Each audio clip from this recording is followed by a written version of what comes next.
Welcome to the deep dive. Today we're taking a close look at, well, one of history's most fascinating financial decisions, Nikola Tesla's apparent choice to walk away from potentially billions. Mm, It's this incredible story of genius, loyalty, and just immense pressure. it really is. And it's a tale that often gets, romanticized.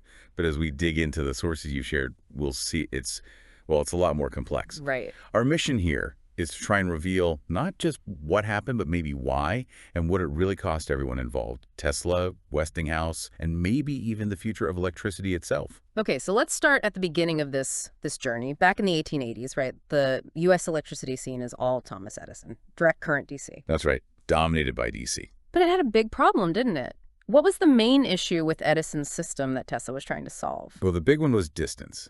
DC just really struggled to transmit power over long distances efficiently. It was a major technological bottleneck, really, just waiting for a solution.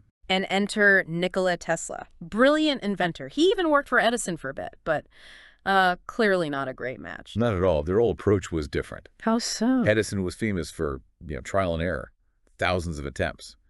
Tesla, on the other hand, he visualized and perfected inventions entirely in his mind first. Wow. Yeah. And that, plus Edison just wasn't interested in Tesla's ideas for AC, for alternating current motors, that led to Tesla leaving. So Tesla's looking for a new partner, and then George Westinghouse comes along. He wasn't some small player, right? He was already a big name. Oh, absolutely. Westinghouse had made a fortune with air brakes for trains, a huge safety innovation, and he was also working on natural gas distribution. Interesting connection. Yeah, it gave him this sort of systems thinking perspective. He saw the parallels, between pumping high-pressure gas through pipes and sending high-voltage electricity over wires. So he was very open to AC, actively looking, in fact, for technology to challenge Edison. And boom, they meet in 1888. Game changer. Westinghouse supposedly saw Tesla's AC motor patents as the last piece of the puzzle. Exactly. Those polyphase motor patents were the key. They made AC truly practical for widespread use for motors for industry, not just lighting. So it could actually compete with DC across the board. Right. It meant AC could be a real, scalable alternative for building out the power grid. And you mentioned their alliance. It was more than just business, a partnership against Edison. Very much so. It seems their relationship was built on genuine mutual trust and respect. Right. Which was completely different from Tesla's experience with Edison. Right. Tesla himself apparently called Westinghouse the only man in the world who had the industrial clout and the guts to push AC forward against all the opposition. And that trust leads to this historic contract. Can you break down the initial terms for us? Sure. Westinghouse bought 40 of Tesla's patents, paid about $60,000 in cash and stock, which was a fair bit back then. And Tesla was hired as a consultant. Good salary, too, $2,000 a month. So $24,000 a year. Okay, pretty substantial. But the really crucial part, the bit everyone talks about, is the royalty clause. Ah, yes, the royalty clause. Yeah. That stipulated Tesla would get $2.50 per horsepower of electricity sold using his patents. Per horsepower, wow. Yeah. It showed huge confidence from Westinghouse in the technology. But, like the source says, it was also a financial time bomb. How so? It was made with a lot of optimism, I think, but they severely underestimated just how brutal and expensive the fight with Edison, the War of the Currents, was going to be, and how much power would eventually be sold. Okay, so winning this AC battle wasn't a walk in the park. Westinghouse Electric nearly went under, didn't it? Absolutely. This War of the Currents, it wasn't just about who had the better tech, it got nasty. Nasty is putting it mildly. Edison launched this huge propaganda campaign against AC. Right. Publicly electrocuting animals, dogs, horses, even an elephant, I think. Yeah, trying to paint AC as deadly dangerous. And the most disturbing part, lobbying to use AC for the first electric chair, directly linking Westinghouse's tech with death. It was ruthless. A really brutal tactic. Yeah. Designed purely to tarnish the competitor. And it wasn't just PR, right? They were bleeding money, too. Both sides were. Brutal price wars. Selling entire power plants below cost just to win contracts. It was draining their cash reserves incredibly fast. But Westinghouse scored a huge win with the Chicago World's Fair in 1893, right? Powering the whole thing with AC. A massive PR victory. It showed the world AC was powerful, safe, effective on a grand scale. But But They had to bid incredibly low to get that contract. So while it was great for AC's image, it put even more strain on Westinghouse's already stretched finances. Okay, so they're fighting Edison, they're low on cash from underbidding, Oh. and then the economy tanks. The panic of 1890. Yeah, perfect storm territory. This wasn't just a U.S. thing. It started with the near collapse of a big bank in London, Barings Bank, caused a massive credit crunch. Cash dried up everywhere. And Westinghouse was vulnerable. Extremely. They'd invested heavily in new factories, relying on loans that could be called in suddenly callable loans. When credit tightened, they were in deep trouble. And this financial weakness attracted sharks, essentially. Powerful bankers like J.P. Morgan. Exactly. Morgan and other influential bankers saw an opportunity. They started putting the squeeze on Westinghouse. How? They pointed straight at Tesla's royalty clause, this open-ended, potentially massive financial obligation. They called it an extravagance, said it was the biggest thing stopping Westinghouse from raising the new capital need to survive. So it was an ultimatum: ditch the royalty deal or we let you go bankrupt and we pick up the pieces. Pretty much. Get rid of Tesla's royalties or face bankruptcy and a likely hostile takeover by the bankers themselves. Wow. So Westinghouse is fighting Edison on one front and these powerful financiers on another? Precisely. It's a two-front war. Edison's public attacks weakened Westinghouse financially, which then, maybe unintentionally, opened the door for the bankers to step in and exploit that weakness. They potentially saw a chance to control the whole new electricity industry. It really puts Tesla in an impossible position. The fate of Westinghouse, maybe the whole future of AC power, is suddenly on his shoulders. It is. And his decision wasn't simple. It's this complex mix, of his core values, his loyalty, and maybe a very calculated move, too. Let's unpack that. How did his identity as an inventor play into this? He wasn't really motivated by money, was he? Not primarily, no. That seems clear. He was driven by this deep desire to see his inventions actually change the world, to bring power to everyone. That was his focus. Personal wealth, secondary. And he understood what would happen if Westinghouse failed. He wasn't naive about that. Oh, he understood intimately.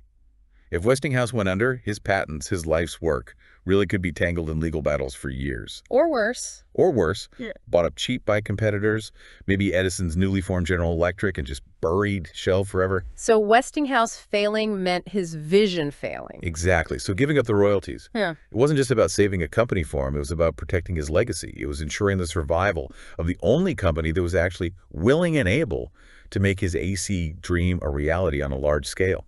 So when you put it like that, choosing between billions he might never see anyway and the survival of his life's work. It seems like maybe it wasn't that hard a choice for him, given his priorities. That makes sense. And then there's the loyalty angle, especially compared to how Edison treated him. Right. A stark contrast. Edison, broke promises famously that $50,000 bonus Tesla thought he was owed, treated him dismissively. Westinghouse, though, he consistently treated Tesla as a respected partner. He bet his company, his reputation, on Tesla's vision. Tesla apparently called Westinghouse one of the few people who truly respected intellectual property. That says a lot. And we know Westinghouse went to Tesla directly, right? Yeah. Laid out the situation. Yes, the accounts say Westinghouse personally explained how desperate things were. Reportedly told him something like, "Your decision determines the fate of the Westinghouse company." Wow, direct appeal. Yeah, not just a business problem, but a personal plea from the man who'd given him his biggest shot. So Tesla's decision becomes this act of loyalty, too. Loyalty to his benefactor. It fits the image of Tesla as this, pure inventor, almost above money. Was he really that indifferent? Well, he was known for not being a great businessman. Yeah. And generally not caring much about accumulating wealth. Money was a tool for him. Fuel for the next invention, not the end goal. So that perspective definitely helps explain why he'd give up future riches. It does. And that's where the famous story comes from, right? Him dramatically tearing up the royalty contract. Exactly that story. Now, whether he literally ripped it up or it was more symbolic, who knows for sure? But it's a powerful image. It perfectly captures that moment, that declaration of his priorities. And there's that quote often attributed to him, "I'm not interested in money. I'm interested in leaving something behind for humankind." It cements that image, the pure inventor versus the, ruthless capitalists like Edison and the bankers. Right. But even within his own value system, prioritizing legacy, loyalty, it was still a strategic move, calculated to achieve his most important goals, which just weren't financial gain. Okay, so that story, Tesla tearing up the contract, pure selflessness, it's powerful. But the sources we looked at suggest it might be a bit more complicated than that. Yeah, that's where it gets really interesting. Was it a complete sacrifice? Yeah. Or was there another layer? The popular story is he just freely gave up the royalties. Bad. But key historical evidence, especially Margaret Cheney's biography, Tesla, Man Out of Time, strongly suggests the contract wasn't just canceled. It was effectively bought out by Westinghouse. Bought out. So he got paid something. Yes. There's a specific number that pops up. Okay. $216,600. That figure reportedly appears in Westinghouse's own annual reports around 1896 or 97. It seems that's the sum the company paid Tesla for the permanent rights to those patents, to finally get out from under that crushing royalty obligation forever. Ah, so the tearing up the contract thing, maybe more of a dramatic flourish, signifying he agreed to renegotiate to sell out the clause rather than just gifting it away. That seems much more plausible. Now, don't get me wrong. Swapping potential billions in future royalties for a one-time payment of $216,600, that's still a monumental sacrifice from Tesla's side. Oh, absolutely. But it reframes it, doesn't it? It makes it look more like a rational business decision made under extreme pressure. A strategic retreat, maybe, rather than pure charity. It was probably the best deal he could get to stop everything from collapsing. Okay, let's try and grasp the scale here. Can we put these historical numbers into today's money, just roughly? Yeah, we can estimate, give some perspective. So that initial patent purchase back in the late 1880s, the $60,000 cash in stock, today, that's something like $2.1 million. Okay, significant starting point. His consulting salary, $24,000 a year. That's around $840,000 a year in 2024 money. Very comfortable. Definitely. The royalty clause, $2.50 per horsepower. I mean, the potential was truly unlimited as AC took over the world. That's the billions number people talk about. Hard to calculate precisely, but vast. Right, potentially one of the richest people ever. And the buyout payment. That $216,600 he received instead, that translates to roughly $7.6 million today. $7.6 million? Yeah. Okay, so when you lay out those numbers, what's the takeaway? Well, it shows clearly, doesn't it? He did get a substantial sum in the buyout. $7.6 million is not nothing, but it's just a tiny fraction of the colossal fortune he likely gave up. So the sacrifice was still immense. Absolutely monumental, but maybe executed as more of a forced negotiation, a buyout under duress, than a completely free gift. It also really shines a light on the power dynamics of the Gilded Age, right? How so? How the sheer force of finance, the bankers could essentially compel both this brilliant inventor and a major industrialist like Westinghouse to bend to their will. Innovation was powerful, but capital, it seems, was maybe even more so. So looking back at Tesla's decision, it wasn't just one thing. It was, like you said, a perfect storm. Exactly, a convergence of factors. You had the strategic necessity, right? Protecting his AC system, his life's work from disappearing if Westinghouse collapsed. Absolutely critical for him. Then there was the personal loyalty. Westinghouse believed in him when Edison didn't. That clearly mattered. Deeply, it seems. A sense of obligation, maybe even friendship. And underlying it all, his own personal philosophy. Prioritizing invention, progress for humanity, over getting rich himself. That core belief system seems undeniable. And finally, just the raw pressure from the bankers. They basically left him, and Westinghouse, with very little choice if the whole enterprise was to survive. Yeah, the financial reality kind of forced the issue. The outcome, though, it's so ironic, isn't it? Deeply ironic. By making that sacrifice, giving up the royalties, even with the buyout, Tesla guaranteed his AC system would win. It became the global standard. It powers our world today. His technological legacy is absolutely secure, massive. Undeniable. He's a giant. But that same decision meant he never had lasting financial security. That wealth he could have had. Imagine what else he might have funded. Exactly. Those later, even grander dreams. Wardenclyffe Tower, worldwide wireless power. Maybe they could have happened with that kind of backing. Instead, he ended up struggling financially for much of his later life. Died relatively poor and alone. It cemented that image. Yeah. The brilliant, tragic, impoverished genius. It's quite a story. It really is. The decision that cemented his place in history also led to his personal hardship. So here's something to think about. In our world, where innovation and huge financial rewards often seem tied together, what if Tesla had held out? What if he'd prioritized his fortune? How different might the 20th century have looked? Would AC have won as quickly? Or at all? And maybe.